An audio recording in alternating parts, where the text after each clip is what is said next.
ఓం శ్రీ సాయిరామ్. సాయి బంధువులరా, ఆత్మస్వరూపులరా, ప్రేమస్వరూపులరా, అందరికీ నమస్కారం. ఈ మధ్య వీడియోలు చేయాలని కూడా ఏమీ అనిపించట్లేదు. మనస్సు కాస్త మౌనంగా నిశ్శబ్దంగా ఉండాలని కోరుకుంటున్నట్టుంది. అలాగే సమాజంలో పరిస్థితులు కూడా ఏం బాగోలేవు కదా. ఎక్కడ చూసినా ఆవేశం, ఆరాటం, పోరాటం ప్రపంచాన్ని, సమాజాన్ని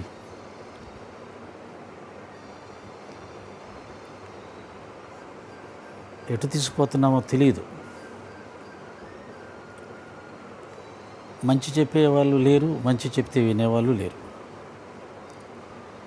ఒక 50-60 సంవత్సరాల క్రితం సినిమాలు ఎలా ఉన్నాయో మనుషులు అలా ఉండేవాళ్ళు.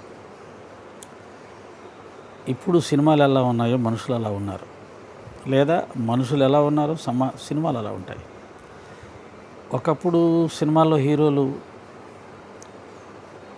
మంచితనం, త్యాగం, ప్రేమ, సహనం, అవతల వాళ్ళు ఎంత దుర్మార్గంగా ఉన్నా సరే వాళ్ళని ఏదో విధంగా తమ ప్రేమతోటి, సహనంతో, త్యాగంతో మలుచుకోవాలని చూసేవారు. చివరికి వాళ్ళని మార్చేవాళ్ళు, ఎంత భయంకరమైన వ్యక్తులను కూడా మార్చేవాళ్ళు. కథానాయకుల్లో ఆ సహనం, ఆ త్యాగం, ఆ ప్రేమ అవి ఉండేవి. ఇప్పుడు లేదు. వాడికంటే ముందు వీడే వాడిని కొట్టేస్తాడు. సమాజంలో కూడా అలాగే సాధువులు, సత్పురుషులు, పరమహంసలు అని పిలువబడే వాళ్ళు కూడా కత్తులు కట్టాలు తీసుకొని యుద్ధానికి సిద్ధమవుతున్న రోజుల్లో ఉన్నాం మనం. సాధువులు, సత్పురుషులు, పరమహంసలు అనబడి వాళ్ళు కూడా కత్తులు కట్టాలు పట్టుకొని కమాన్ రండి చూసుకుందాం అనే రోజుల్లో ఉన్నాం. ఆనాడు ప్రజలు ఆ విధంగా త్యాగం, ప్రేమ, సహనం ఉన్న నాయకుల్ని ఇష్టపడేవాళ్ళు. ఈనాడు ప్రజలు పరమహంసలైనా, సిద్ధపురుషులైనా, లేదా ఇంకా గురువులైనా, లేకపోతే ఇంకో సాధు సత్పురుషులైనా వాళ్ళు కూడా కమాన్ అని కొట్టడానికి సిద్ధపడితే అటువంటి వాళ్ళకి జేజేలు అనే పరిస్థితులు ప్రస్తుతం సమాజంలో నడుస్తున్నాయి. శాంతి, సహనం, ప్రేమ, ఇవి ఎక్కడా కూడా మాట్లాడకూడదు. అలా మాట్లాడే వాళ్ళు కూడా ఎందుకు పనికిరాని వాళ్ళు అని నిర్ణయం చేస్తూ ఉన్నారు. మొన్నదాకా సాయిబాబా గారిని విమర్శించే వాళ్ళు అలాగే నిర్ణయం చేశారు. శాంతి, సహనం అంటే ఈ సాయి భక్తులు ఎందుకు పనికిరారు, దేశానికి పనికిరారు వీళ్ళు. అదే వరబడి, అదే అభిప్రాయాలు సాయి భక్తులు కూడా ఏర్పడిపోయినాయి. కొట్టండి, తిట్టండి, కొట్టడానికి తిట్టడానికి రెడీ అని అంటే జై సాయినాథ్ మహారాజ్. కానీ బాబా గారి నిజమైన తత్వం ఏంటి, ఆయన ఆచరించి చూపించింది ఏంటి, అది ఎవరికి అక్కర్లేదు. సరే, ఈ ఆధ్యాత్మిక ప్రయాణం అనేది నేను ఎప్పుడు చెప్పినట్టుగానే అది వ్యక్తిగతం, సామూహికం కాదు, వ్యక్తిగతం. ఎలా అయితే నువ్వు ఉద్ధరించబడతావో, ఎలా అయితే నువ్వు సాక్షాత్కారం పొందుతావో, మహాత్ములు ఏమి బోధించారో, ఏమి ఆచరించారో వాటిని క్షుణ్ణంగా అర్థం చేసుకొని నువ్వు వాటిని ఆచరిస్తూ ముందుకు వెళ్తే గమ్యం చేరుకుంటావు. అంతేగాని సమాజం రెచ్చగొడితే రెచ్చిపోవడం, ఇలా అయితేనే మనం గెలుస్తాం అని అలా ప్రవర్తించాలనుకోవడం, అది ఆధ్యాత్మిక మార్గంలో పనికిరాదు. భౌతిక మార్గంలో పనికిరావచ్చు, ఆధ్యాత్మిక మార్గంలో పనికిరాదు. ఇటువంటి అభిప్రాయాలని నాకు కలిగించిన వారిలో నా గురుదేవులైన సాయిబాబా గారితో పాటు శ్రీ రామకృష్ణ పరమహంస గారు మరియు రమణ మహర్షి గారు. ముఖం మీద ఊస్తే తుడుచుకున్నాడు ఆ మహానుభావుడు. వీళ్ళ అల్లుడు ఈయనని తిట్టి భయపెడితే ఏడ్చుకుంటూ అమ్మకు మొరపెట్టుకున్నాడు. సర్వశక్తిమంతులు వీళ్ళందరూ కూడా. ఇక సాయిబాబా గారు ఇతను నా శిష్యుడు అంటే అలాగే ఓకే పద అని చెప్పి వెళ్ళిపోయి ఒక మోసకారికి సేవలు చేసి అహం అనేది ఎలా లేకుండా ఉండాలో, అహం లేని వ్యక్తులు ఎలా ప్రవర్తిస్తారో సమాజానికి చూపించారు ఆదర్శవంతంగా. అలాగే బాబా గారిని నానావలే పకీర్లై అంటే వెంటనే లేచిపోయాడు. నానావలి వచ్చి ఆయన సింహాసనం మీద కూర్చున్నాడు. నానావలి ప్రశ్నిస్తే బాబా చేతులు కట్టుకొని సమాధానం చెప్పాడు. చేతులు కట్టుకున్నాడా కట్టుకోలేదని మళ్ళీ అనవాకండి, నా భావం అటువంటిది అంతే. ఆయన అలాగా చెప్పాడు, శ్రద్ధగా చిన్నపిల్లవాళ్ళలాగా సమాధానం చెప్పాడు. అంటే ఇక ఎక్కడ అహంకారం లేదు. అలాగే తన గురించి పరమ చండాలంగా నీచంగా ప్రచారం చేస్తున్న వారిని కూడా ప్రేమించి వారిని కూడా ఉద్ధరించే ప్రయత్నం చేశాడు. తనని ద్వేషించే వాళ్ళని, తనని దూషించే వాళ్ళని, లేదా భగవదాపచారం భగవంతుని కూడా ద్వేషించేవారిని, భగవంతుని దూషించేవారిని కూడా ప్రేమించాడు. నిరంతరం ఆయన పరులకు మేలు చేయడానికే ప్రయత్నం చేశాడు, వాళ్ళని ఉద్ధరించడానికి ప్రయత్నం చేశాడు. అంతేకాని వాళ్ళలో ఉన్న చెడు లక్షణాలను చూసి వారిని దూరం పెట్టలేరు. చివరికి ఒక వ్యక్తి షిరిడీలో అతని మిత్రునిలో ఉన్న మంచి గుణాలు వదిలేసి చెడు గుణాల గురించి మాట్లాడుతూ ఉంటే అతన్ని కఠినంగా మందలించి, పందికి నీకు తేడా ఏముంది, ఎదుటి మనిషిలోని చెడుని నీ నాలుకతో శుభ్రం చేస్తున్నావే, నీలాంటి వాడికి షిరిడి మాత్రం ఏం ఉపయోగపడుతుంది అన్నాడు. అంటే సాధారణమైన మనుషులలో ఉన్నటువంటి బలహీనతల్ని కూడా ఎత్తి చూపించొద్దు అంటే దురదృష్టం కొద్దీ ఇప్పుడు ఈ కాలంలో సిద్ధపురుషుల్ని, సద్గురువుల్ని, పరమాత్మని కూడా, పరబ్రహ్మని కూడా తప్పుపట్టి వారు చేసింది ఇది నాకు నచ్చలేదు, లేదా వారిలో ఈ లోపాలు ఉన్నాయి అని పరమాత్మలో, పరబ్రహ్మలో, సద్గురువులో ఉన్న వారిలో లోపాలను వెతికే తెలివితేటల్ని మనం సంపాదించుకుంటున్నాం.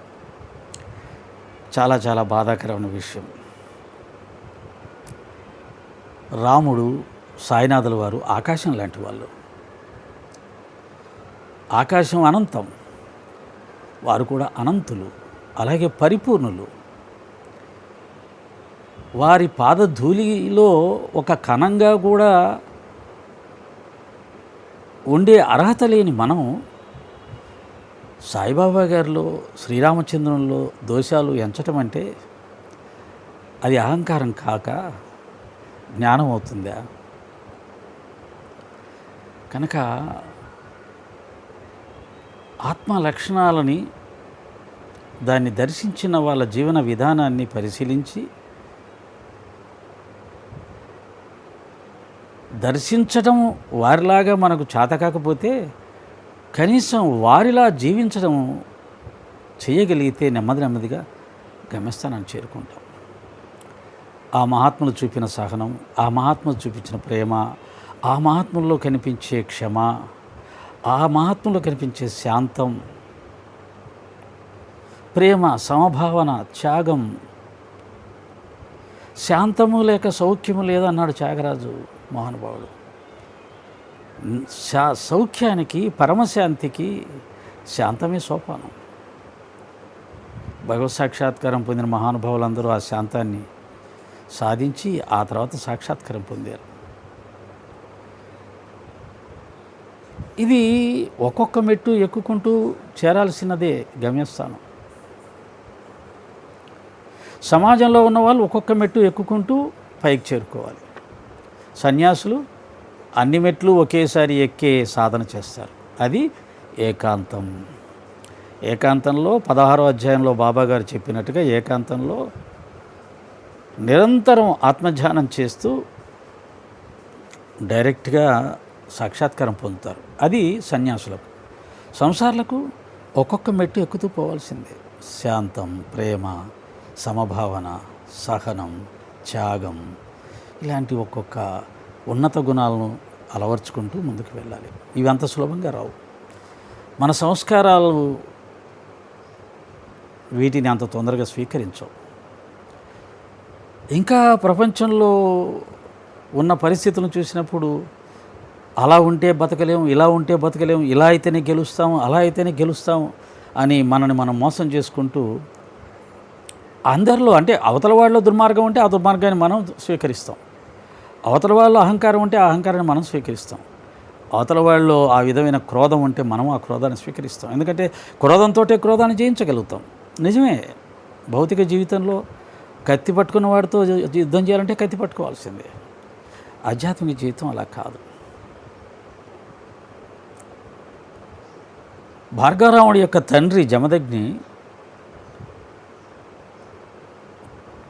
జమదగ్ని నేను అనుకుంటాను, ఒకవేళ పేరు అయితే మార్చుకోండి. అతన్ని 1000 చేతులు కలిగిన కార్తవీర్యార్జునుడు వచ్చి చంపేస్తానంటే నవ్వుతూ తన ప్రాణాన్ని అర్పించాడు, కానీ తన తపశ్శక్తిని కానీ మరొకటి కానీ ఉపయోగించి అతను నిరోధించే ప్రయత్నం చేయాల. అదే కదా రమణ మహర్షి గారు ముఖం మీద ఊస్తే ఆయన చిరునవ్వుతో తుడుచుకున్నాడు. అదే కదా సాయిబాబా గారిని నువ్వు నా శిష్యుడు అంటే అలాగే పద అన్నాడు. ఈ మహానుభావులను పరిశీలించినప్పుడు ఎప్పుడూ కూడా వాళ్ళలో నేను అనే అహంకారం రాలేదు. అలాగే దుర్మార్గాన్ని దుష్టులను ఓడగొట్టడానికి తమ యొక్క శక్తిని ఉపయోగించలేదు. ఇది సాధు సత్పురుషుల యొక్క గొప్పతనం. అందుకనే భగవంతుడి కంటే సాధు సత్పురుషులు చాలా గొప్పవాళ్ళు అని స్థావన మంజరిలో దాస్కని మహారాజు అంటాడు. భగవంతుడు దుష్టులను శిక్షిస్తాడు, కానీ సాధు సత్పురుషులు దుష్టుల్ని ఎక్కువగా ప్రేమిస్తాడు. నువ్వు నిజంగా సాధువు కావాలా, సత్పురుషుడు కావాలనుకుంటున్నావా, నువ్వు సాక్షాత్కారం పొందాలనుకుంటున్నావా, నీ స్వస్వరూప సాక్షాత్కారం పొందాలనుకుంటున్నావా, నిన్ను నువ్వు తెలుసుకోవాలనుకుంటున్నావా, పరమశాంతిని పొందాలనుకుంటున్నావా, ఆ మహానుభావులు ఆచరించి చూపించిన త్యాగం, ప్రేమ, సహనం, సమభావం నేర్చుకోవాలి. నేను యాక్చువల్గా దీంట్లో ఉన్న ఒక కథ చదివి వినిపిద్దాం అనుకున్నాను, సంఘటన, కానీ అదేమీ జరగకుండానే సాయినాథుల వారు ఇప్పుడే దాదాపు 10 నిమిషాలు దాటి చెప్పించారు. ఇందులో కూడా విషయం ఉందనుకుంటున్నాను. శాంతం, సహనం, ప్రేమ, త్యాగం, మృదుభాషణం, అందరినీ ఆనందపరిచేలాగా మాట్లాడడం, ఎంతో గొప్ప గొప్ప భాష ఉంది. పరమశాంతంతో పరమ దుర్మార్గులను కూడా మార్చుకోవచ్చు. కాకపోతే ఆ దుర్మార్గులను మార్చడానికి కావలసిన శాంతం మన దగ్గర ఉండాలి.